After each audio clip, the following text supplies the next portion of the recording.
एक चोर था गोवर्धन डाकू, बहुत नामी डाकू था। बिल्कुल सरल उदाहरण में तुम्हें बताया है। तो एक दिन राज कर्मचारियों ने उसका पीछा किया। अब वो भागा, घोड़ा भी छोड़ दिया, पैदल भागा। तो एक जगह देखा बहुत सत्संग हो रहा था, कथा हो रही थी। पंडित परशुराम जी महाराज कथा कर रहे थे, करमैती बाई के पिता। ये प्रमाणित कथा हम आपको बता रहे। तो उस सभा में घुस गया। तो राज कर्मचारी आए, सोचा सभा में चोर कैसे हो सकता है, यहां तो चोर घुसने का साउंड।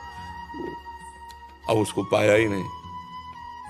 जब कथा 2-3 घंटे बाद समाप्त हुई तो कथा का प्रसंग चल रहा था। वृंदावन में श्री बांके बिहारी लाल को आज यशोदा मैया ने सोने की करधनी, सोना, वो तो चोर आदमी, करधनी सोने की। भगवान श्री कृष्ण चंद्र जी को बांके बिहारी को कह के पुकार।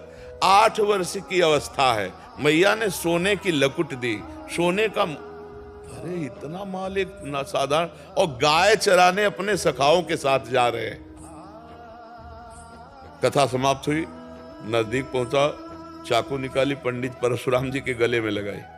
पता लिखो, ये जो इतना धनी बालक का वर्णन कर रहे थे, पता लिखो। उन्होंने देखा तो उनका डाकू है जो मेरा नाम सुन करके भयभीत हो जाते हैं, हमारा नाम गोवर्धन डाकू है। कहा भैया इतनी तुम्हें जल्दीबाजी क्या है?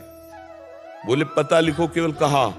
बोले मथुरा क्षेत्र वृंदावन, बाप का नाम नंद बाबा, कन्हैया, गाय चराना।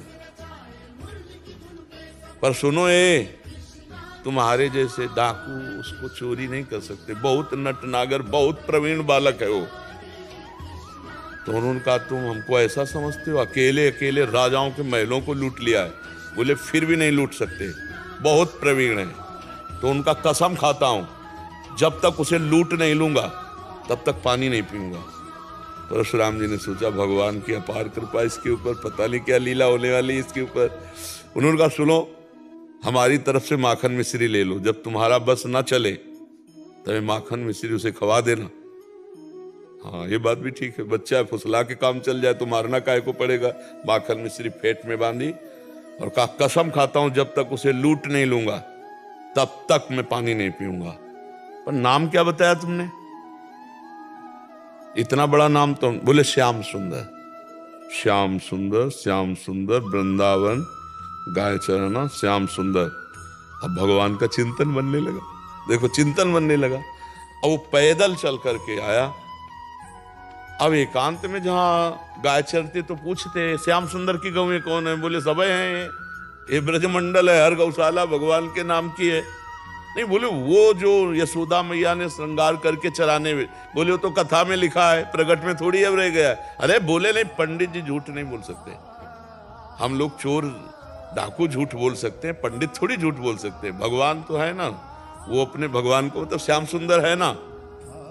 अब एकांत में विकल हो गया और कहा अगर कोई ईश्वर है तो मुझे श्याम सुंदर से मिला दे, क्योंकि मैंने कसम खाया है बिना लूटे पानी नहीं पिएंगे। इतने में आवाज आई एक ग्वारिया पर, ए श्याम सुंदर तुम्हारी गाय इधर जा रही। अरे दौड़ा उधर, देखा कमर में हाथ रखे, न जाने कौन से गुण पर दयाली दिए जाते हैं, पीतांबर की फेट, वैसे ही श्रृंगार जैसा पंडित जी ने वर्णन किया। श्याम सुंदर, कमल नयन, मोर मुकुट, करधनी और लकुट। उसने हर चाकू निकाली, हर सखा को, और वो सब सखा दिव्य, वो गायें दिव्य भगवान ने प्रकट की थी। सब सखाओं का भाग जाओ नहीं मार डालेंगे। भगवान ने इशारा किया कि जाओ इसको हमें एकांत में निहाल करना है। बोले हाँ बोल रहे। बोले तू डरता ले क्या? बोले अब काल से भी नहीं डरते, तेरे से क्या डरना है? बोले मेरा नाम नहीं सुना होगा इसलिए तू डरेगा। अभी मेरा नाम गोवर्धन डाकू, तो वो गोवर्धन ही तो नाम है ना, मेरा नाम गोवर्धन धारी है। भगवान उससे जब वार्ता कर रहे हैं तो उसका जीवत्व तो नष्ट हो रहा है, अज्ञान नष्ट हो रहा है। तो देखा बड़ा प्रवीण पंडित जी कह रहे थे माखन मिश्री खवा के काम कर ले। बोले सुनो, भगवान ने कहा अच्छा ऐसा प्यार करते हो? बोले प्यार के लिए नहीं है, ये सोना चांदी जो पहले ये उतराले के लिए। वो कहा ये तो वैसे ही उतार देंगे। लाओ तुम्हारा। माखन मिश्री खाई और कहा थोड़ा तुम खाओ, और जे भी भगवान ने चखाया उसे भगवत अज्ञान हो गया। अब भगवान को साष्टांग दंड, प्रभु प्रभु। एक बात सुनी कि कन्हैया गाँव में चरा रहा है, चल पड़ा, कसम खा ली तो भगवान मिल गए। यहाँ जीवन व्यतीत हुआ जाता है, हलवा पूड़ी खा करके दिनचर्या का बैलेंस बनाते रहते, तो भगवान कहाँ मिले। जब भूख प्यास सहकर केवल भगवान के दर्शन के लिए, तो भगवान उसी समय प्राप्त हो जाते हैं। हम लोग सुनते बहुत हैं, समझदार बहुत हैं, नहीं करना चाहिए ये भी जानते हैं, लेकिन भजन ना होने के कारण हम उसको उतार नहीं पाते हैं। भजन शुरू करो, अभी बात बन जाए।